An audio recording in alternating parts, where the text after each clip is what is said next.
According to a regulatory filing, Elon Musk's XAI has raised $6 billion in new capital, wrapping up a funding round that has been in the works for months and was set to value the artificial intelligence startup at more than $40 billion.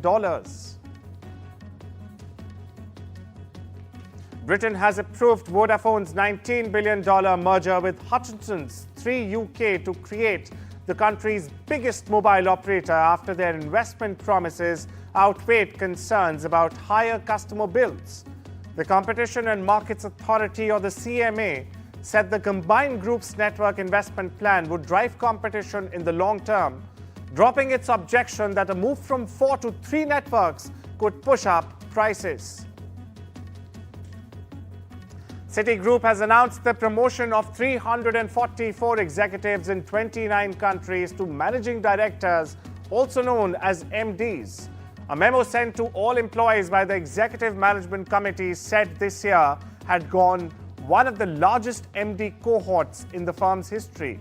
This year's promotions are taking place after the sweeping reorganization of Citi's businesses that began last year to simplify the bank and eliminate management layers.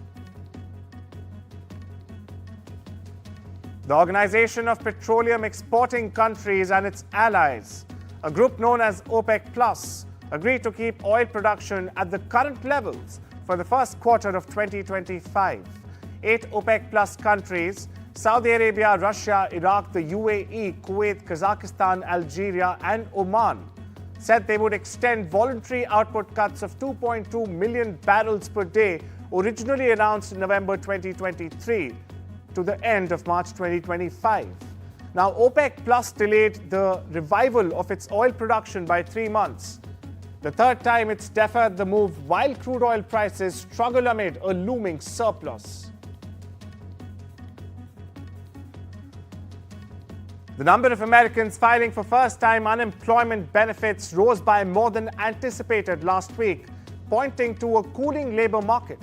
Initial jobless claims in the U.S. climbed to 224,000 in the week ended on the 30th of November, a small increase from the revised total of 215,000 in the previous week. Economists had forecast a consensus figure of 215,000.